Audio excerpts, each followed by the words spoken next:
Now markets are holding on and that steady climb above 50 to 100 continues. So we are chugging along smartly. 148 points, not bad. Yesterday was quiet. Today I think is powerful.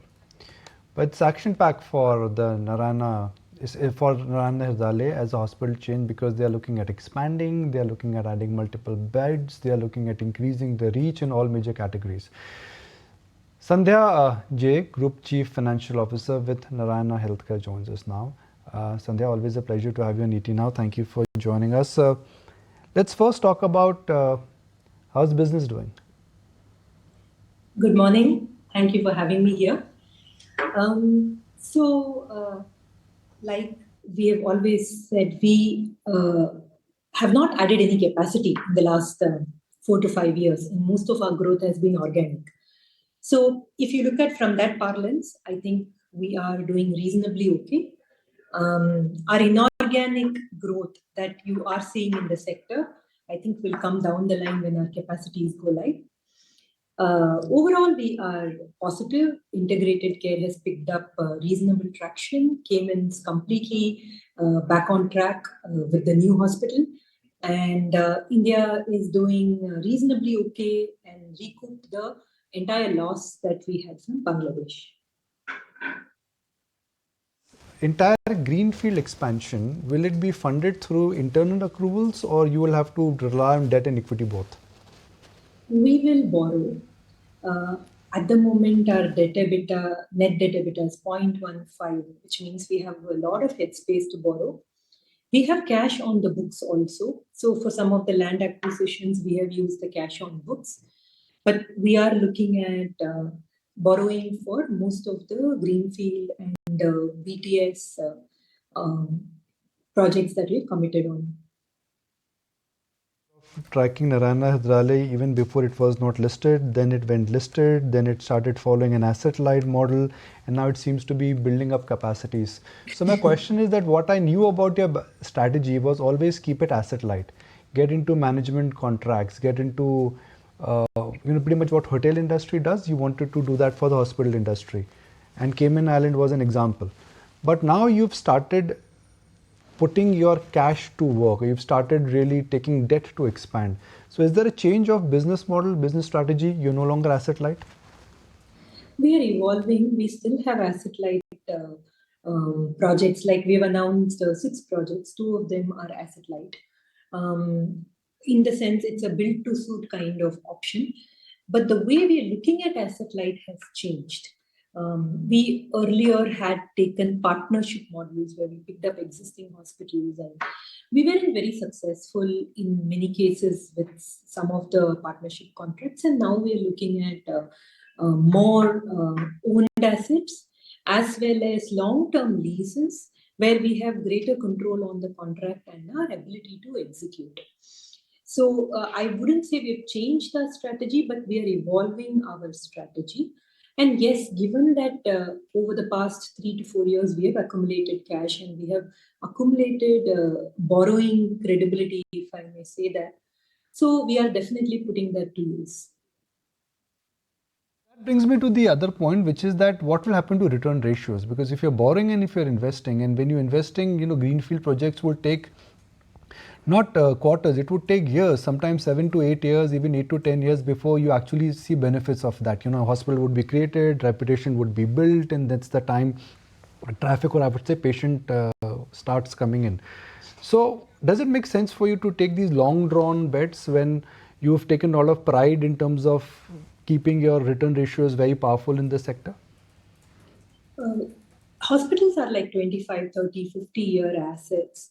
The reason why we have such high ROC is we at some point in time we were running at 30% level. Now it's come down a bit and it's going to continue to deteriorate is because we made these large bets 20 years back, 15 years back, and now we are reaping the benefit of it. So we will continue to invest in a few projects which will be very long-term bets, which in the short term will dilute our ROCE, but in the long term will be beneficial to our overall ROCE. And some bets we are making which are non so capital intensive.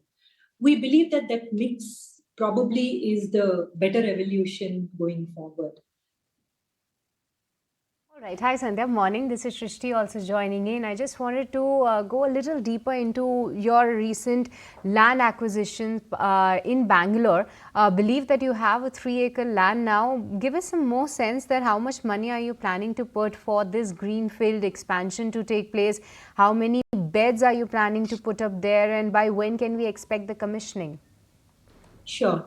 So we have announced 6 projects.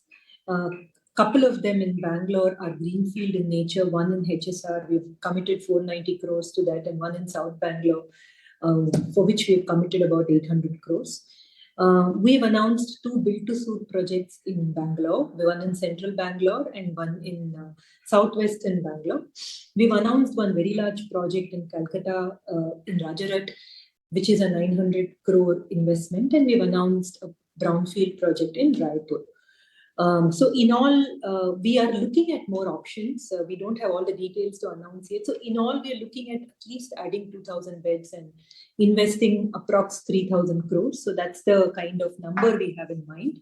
For the current year, we may spend about 400 to 450 crores on the greenfield projects, because they all need to go through approvals and start construction and stuff like that, on top of the 300 to 350 crores that we will spend on regular capex in our facilities.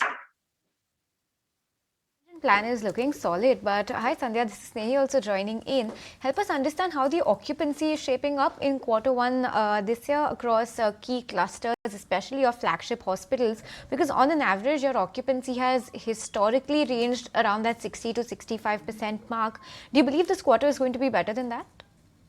We always operate at that 60 to 65% occupancy, because we don't goal as a occupancy as a measure internally. We look at throughput. So we are seeing reasonable performance across our hospitals, considering the context I said when we started the discussion, that whatever we are right now gaining is all organic growth and there is no inorganic. So considering that, I think we are performing reasonably. It is too early for me to give any forward-looking statement. You should wait for our results. All right, indeed. But Sandhya, just wanted to get a sense on the RPOB as well, but for a longer horizon, because when we see your past performances, then the company has clocked a very strong CAGR growth of 11.5% over FY21 and 25. What are the drivers sustaining the RPOB going ahead? Give us some sense. And given the fact that you will be having so many new projects in place in the next 5 years, do you see these levels sustaining, or there can be some bit of decline in this particular number? We are not anticipating any decline in the ARPP or RPOB numbers. 2-3 factors are at play. One is our payer mix is changing, not just the scheme payer mix, which is a very slow change that we are seeing, but also the Bangladesh was a low ARPP book of business for us. So that transition from Bangladesh business to domestic business has also helped us with our ARPP or RPOB. The second aspect is that we are also doing more and more higher value procedures. And third, we've always spoken about our throughput, and despite our occupancy not having moved at all in the past several years, or the number of beds, we haven't added a single bed in 5 years, we are still able to show continuous growth. That's because of the throughput measures we track internally. So all that helps us in the growth of ARPP, and we believe that this will continue to grow in the hospital segment. Obviously, integrated care is a low value segment, and that will operate in its own dynamics. All right, Sandhya, with this, we let you go on that. Really appreciate you taking the time out and giving us a sense that how is the business been doing and where it is headed from these levels. Thank you so much.